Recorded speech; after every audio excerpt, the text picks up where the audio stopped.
होईल त्या सन्मानाचा, छोट्याशा सन्मानाचा आपण स्वीकार करावा.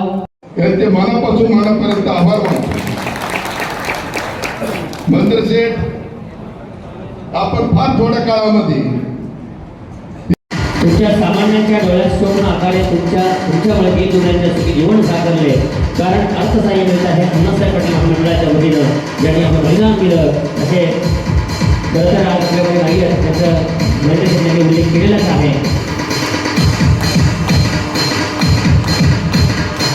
पाटील यांनी या महामंडळाचे अतिशय चांगल्या पद्धतीने काम उभं करून शेतकरी वर्ग असेल, तरुण उद्योजक असेल, यांना या महामंडळाच्या माध्यमातून फार मोठ्या प्रमाणामध्ये मदत करण्याचं फार मोठं काम या ठिकाणी केलं.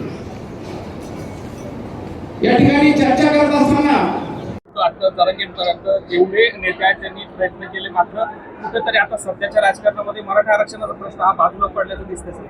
नाही, मध्यंतरी मुंबईला मनोज जरांगे पाटील साहेबांनी जे आंदोलन केलं त्या आंदोलनाला अनुसरून आपले उपसमितीचे अध्यक्ष राधाकृष्ण विखे पाटील मंत्री महोदयांनी याचा सखोल अभ्यास केला. निजामांच्या काळातल्या ज्या नोंदी होत्या त्या पहिल्या मराठवाड्याला देण्यात आल्या.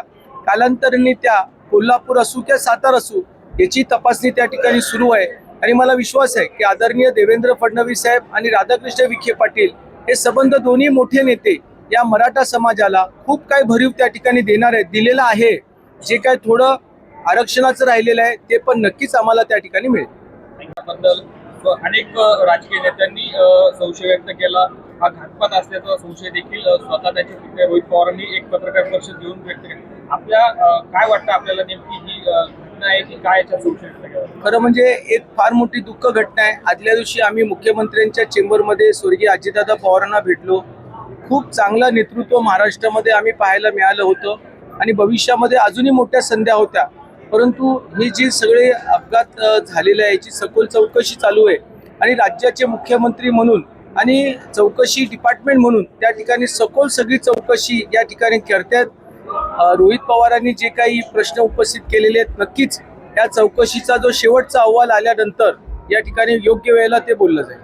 महामंडळाचा निधी थांबवण्यात आलाय, काम बंद आहे, काय नेमकी त्याबद्दल अधिक माहिती? हे काम केव्हा सुरू होतं? काय झालं, दिवाळीपासून अधिकाऱ्यांच्या माध्यमातून काही जाचक अटी टाकलेले आहेत. त्या अटीमुळे काही अडचणी निर्माण झालेल्या आहेत. परंतु आमचे या जिल्ह्याचे पालकमंत्री आदरणीय राधाकृष्ण विखे पाटलांना ज्यावेळेला विविध मराठा संघटनेची मंडळी भेटली त्यावेळेला विखे पाटील साहेबांनी तशी सविस्तर बैठक घेतलेली आहे. राज्याच्या मुख्यमंत्र्यांपर्यंत आम्ही ही बाब पोहोचवलेली आहे की अधिकाऱ्यांच्यामुळे जर मराठा समाजाचं नुकसान होत असेल तर हे मान्य केलं जाणार नाही. आणि मी महामंडळाचा चेअरमन म्हणून ह्याचा पाठपुरावा करतोय. मला विश्वास आहे मुख्यमंत्री आदरणीय देवेंद्र फडणवीस साहेब आणि पालकमंत्री आदरणीय मंत्री महोदय राधाकृष्ण विखे पाटील लवकरच ह्याच्यामध्ये खूप चांगला निर्णय घेतील आणि शेतकऱ्यांचा योजना ही परत चांगल्या पद्धतीने त्या ठिकाणी सुरू होऊन जाईल. आज येवला तालुक्यामध्ये महेंद्रजी काळे साहेबांच्या नेतृत्वाखाली आज या ठिकाणी शेतकरी मेळावा संपन्न झाला. व्यवसायाच्या निमित्ताने, ट्रॅक्टरच्या व्यवसायाच्या निमित्ताने त्यांनी जरी शेतकऱ्याला ट्रॅक्टर विकला असला तरी आपलं काहीतरी दायित्व लागतं. यामुळे आज ट्रॅक्टरांच्या लाभार्थी अण्णासाहेब पाटील आर्थिक विकास महामंडळाच्या सर्व लाभार्थ्यांना बोलवलं, त्यांचा सन्मान केला, लकी ड्रॉ काढला. म्हणजे फक्त ट्रॅक्टर विकलाच नाही पण ट्रॅक्टर विकल्यानंतरही त्या लाभार्थ्याच्या संपर्कात राहून त्याच्या सुखादुःखामध्ये राहून लकी ड्रॉच्या माध्यमातून त्याला प्रोत्साहन देण्याचं काम आदरणीय काळे साहेबांनी केलेलं आहे.